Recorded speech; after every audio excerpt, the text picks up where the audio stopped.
कथावाचक महंत ने रीवा के सर्किट हाउस में नाबालिग छात्रा के साथ किया गैंग रेप।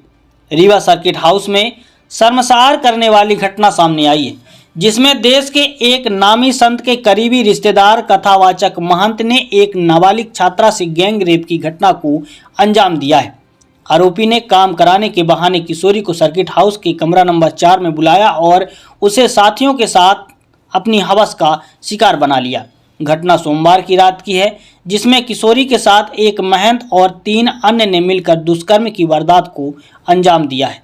किशोरी को बहला फुसलाकर पहले कोल्ड ड्रिंक्स में शराब मिलाकर पिलाया और इसके बाद दुष्कर्म किया गया। नाबालिग लड़की किसी तरह आरोपियों की चंगुल से बची तो सीधे थाना पहुंची। पुलिस के संरक्षण में रात भर रही। इसके बाद मंगलवार को पीड़िता ने सिविल लाइन थाने पहुंचकर बयान दर्ज कराया। पुलिस ने किशोरी की शिकायत पर महंत सीताराम सहित 4 आरोपियों के खिलाफ मामला पंजीबद्ध किया है। एक आरोपी विनोद पांडे को गिरफ्तार भी कर लिया गया है। महंत और ड्राइवर सहित एक अन्य फरार बताए जा रहे हैं। बताया गया है कि महंत पूर्व राज्यसभा सांसद व संत वेदांती महाराज जी के करीबी रिश्तेदार हैं। आरोपी सिरमौर चौराहा में आयोजित हनुमान कथा व कथावाचक के रूप में आया हुआ था, लेकिन संत समाज को शर्मसार करने वाला घिनौना कृत्य कर डाला। बताया जाता है कि महंत की पहुंच बड़ी लंबी है। वह कई सत्ताधारी नेताओं का करीबी है। उसके कई नेताओं के साथ फोटो भी वायरल हो रहे हैं। आरोपी अपना प्रभाव जमाने के लिए कुछ दिन पूर्व ही रीवा एसपी को भी तिलक लगाकर आशीर्वाद दिया था। मिली जानकारी के अनुसार सर्किट हाउस में महंत सीताराम महाराज के नाम से कमरा नंबर 4 और एक अन्य कमरा अलॉट किया गया था। महंत रीवा प्रवचन के उद्देश्य से आए हुए थे। कई व्यावसायिक प्रतिष्ठानों में उनका कार्यक्रम निर्धारित था, जिसके चलते उन्हें एक कमरा अलॉट किया गया था, लेकिन प्रशासनिक मदद का उन्होंने गलत इस्तेमाल किया। दिन में भगवा धारण करने वाले महंत रात को सर्किट हाउस में रंगरलिया मनाने लगे। जनता को धर्म का पाठ पढ़ाने वाले महंत ने सोमवार को 3 अन्य साथियों के साथ मिलकर हैवानियत की हद पार कर दी। पहले तो जमकर शराब पी, फिर लड़की की भी डिमांड कर बैठे। महंत के लिए उनके साथियों ने जीडीसी कॉलेज में पढ़ने वाली नाबालिग को बहला फुसलाकर सर्किट हाउस बुलाया और फिर कमरे में ले जाकर महंत से परिचय कराया गया। किशोरी को बहला फुसलाकर कोल्ड ड्रिंक के साथ शराब पिलाई गई। जब किशोरी होश खो बैठी तब महंत ने साथियों की मदद से किशोरी के साथ दुष्कर्म किया। दुष्कर्म के बाद आरोपियों ने नाबालिग लड़की को कमरे में ही कैद करके रखा हुआ था। कुछ देर बाद मामले को दबाने के लिए नाबालिग को सर्किट हाउस से होटल भेजने की कोशिश की गई। रास्ते में ही मौका पाकर नाबालिग लड़की आरोपियों के चंगुल से भाग निकली और लोगों की मदद से रात करीब 12 बजे वह थाने पहुंची। किशोरी की हालत सही नहीं थी। वह नशे की हालत में थी, ज़्यादा कुछ कहने की हालत में भी नहीं थी। पुलिस ने मामले की गंभीरता को देखते हुए प्रारंभिक तौर पर उपचार के लिए उसे अस्पताल भिजवाया। दूसरी तरफ पुलिस ने परिजनों को सूचना भी दे दी। दूसरे दिन यानी कि मंगलवार को किशोरी की हालत ठीक होने पर उसे परिजनों के साथ थाने बुलाया गया और बयान दर्ज कराया गया। किशोरी के बयान पर आरोपियों के खिलाफ मामला दर्ज किया गया है।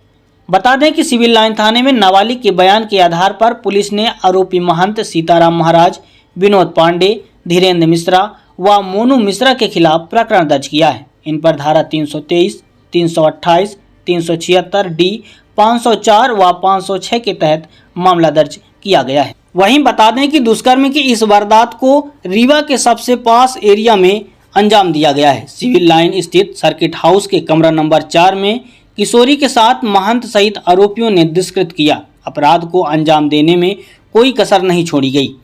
कई घंटे किशोरी सर्किट हाउस में रही। वारदात के बाद चीखी चिल्लाई, लेकिन किसी ने इस तरफ ध्यान नहीं दिया। हद तो यह है कि सर्किट हाउस में महंत जिस कमरे में रुके हुए थे उसे महंत के नाम से अलॉट नहीं किया गया। यह कमरा अपराधी विनोद पांडे के नाम से अलॉट किया गया था। यह जांच का विषय है। इस समय उपयंत्री पीडब्ल्यूडी अरुण कुमार शुक्ला और एसडीएम अनुराग तिवारी सीधे तौर पर कमरे अलॉट कर रहे थे। ऐसे में अपराधियों को सरकारी सर्किट हाउस आवंटित करना बड़ी खामी उजागर हो रही है। बस इतना ही नहीं, पहले महंत महाराज सीताराम को कमरा नंबर 1 दिया गया था, जिसमें एसी नहीं लगी हुई थी। बाद में कमरा नंबर 4 अलॉट कर दिया गया और यह दोनों ही कमरे अपराधियों के नाम से ही दर्ज थे। काम करें। ये सिविल लाइन थाने में हमारे थाना प्रभारी की सूचना मिली। आज की एक के बच्ची है जो 18 साल से कम उम्र की है, उसको कल एक विनोद पांडे नाम का पुराना अपराधी भी है, आरोपी भी रहा है, उसके द्वारा उसको फ़ोन करके बताया गया कि तुम आ जाओ, तुम्हारा काम हो जाएगा। उस बच्ची का उस काम के सिलसिले में उसको किसी व्यक्ति ने विनोद पांडे से मिलवाया होगा, संपर्क कराया होगा, तो विनोद पांडे ने उसको फ़ोन करके बुलाया। उसके बाद बच्ची जब पहुंचती है तो वो बोलता है कि सैनिक स्कूल आ जाओ आप, सैनिक स्कूल तिराहे के पास। बच्ची सैनिक स्कूल तिराहे के पास पहुंचती है। उसके बाद वो किसी अपने एक साथी को भेजता है जो एक गाड़ी से आता है, और वो साथी उस बच्ची को लेके सर्किट हाउस आता है, NXC 4 में, फ़ोन नंबर। वहाँ पर विनोद पांडे मिलता है उसको वहाँ, और वो बंदा जो लेके गया था वो 2 बंदे, वो बच्ची वहाँ बैठती है। थोड़ी देर वहाँ 2 व्यक्ति और आते हैं, जिसमें से एक व्यक्ति का नाम है समर्थ उर्फ सीताराम, और दूसरा व्यक्ति उनका एक चेला था धीरेन्द्र। वो वहाँ पर बैठते हैं तीनों लोग, और जो बच्ची है उसको भी बिठा के रखते हैं। उसके बाद वहाँ बहुत सारी बातें करते हैं, और ये लोग फिर क्या है कि वहाँ शराब का सेवन करते हैं। शराब का सेवन करते हैं। बच्ची का कहना है कि उसको ज़बरदस्ती पिलाने का प्रयास करते हैं लोग, तो कुछ मना भी करने का प्रयास करते हैं, लेकिन मानते हैं उसको ज़बरदस्ती सिलाते हैं। और उसके बाद क्या होता है कि उसमें से विनोद पांडे और उसका एक साथी निकल आता है, और जो धीरेन्द्र मिश्रा वो भी चले जाते हैं, और साथ में जो सीताराम है वो समर्थ पाटे वो उस बच्ची के साथ कमरे में रह जाते हैं।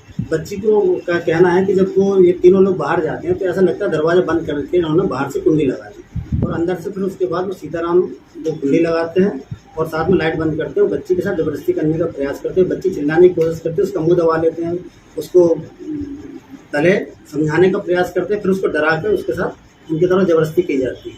उसके बाद बच्ची के फ़ोन से, घटना होने के बाद बच्ची के फ़ोन से वो सीताराम विनोद पांडे को फ़ोन लगाते हैं कि तुम लोग कहाँ मर गए, बाहर से कुंडी लगी हुई है, वापस आओ। ये लोग वापस जाते हैं, कुंडी खोल के वापस से बच्ची को और समझाने रिलैक्स करने का प्रयास करते हैं। बच्ची बड़ी डरी हुई और स्थिति में रहती है। बच्ची के बाद फिर उसके बाद वो जो सीताराम है उनके द्वारा बोला जाता है कि आप बच्ची को छोड़ा होटल में, तो वही व्यक्ति जो लेके गया था वो छोड़ने के लिए गाड़ी बिठा के लेके आता है बाहर तक।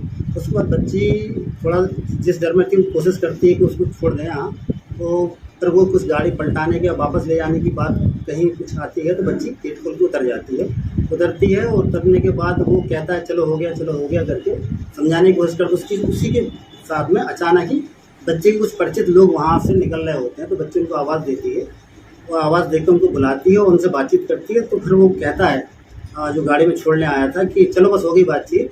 तो वो जो उसका साथी था बच्ची का, वो पूछता तुम कौन हो, तो वो डर के कारण फिर गाड़ी लेकर भग जाता है। फिर उसके साथी बच्ची को लेकर पुलिस थाने आते हैं। पुलिस थाने में महिला अधिकारी के साथ फिर उसकी बातचीत कराते हैं। महिला अधिकारी को स्टार्टिंग बच्ची बातचीत नहीं बताती है, और उसके बाद फिर जब उसके पिता आ जाते हैं तो अभी थोड़ी देर पहले बच्ची ने पूरा का पूरा खुलासा किया थाने में, जिसमें घटना निकल के आई पूरी की पूरी, कि उस बच्ची के साथ में जो 18 वर्ष से कम उम्र की है अभी, उसके साथ में उस सर्किट हाउस के रूम में एक व्यक्ति के द्वारा उसके साथ रेप किया गया, और बाकी लोगों के द्वारा उसके साथ सहयोग किया गया। उन सभी के विरुद्ध प्रकरण पंजीबद्ध कर लिया गया है, जिसमें एक आरोपी को पुलिस के द्वारा गिरफ्तार कर लिया गया है। एक आरोपी अभी जो संदिग्ध था वो पुलिस के अभिरक्षा में, लेकिन उसका कोई बच्ची के द्वारा रोल बताया नहीं जा रहा है। पुलिस ने उसको पूछताछ के लिए रखा हुआ है। बाकी आरोपियों के बारे में पुलिस पर पतासाजी कर रही है। शीघ्र उनके विरुद्ध भी कार्रवाई की जाएगी।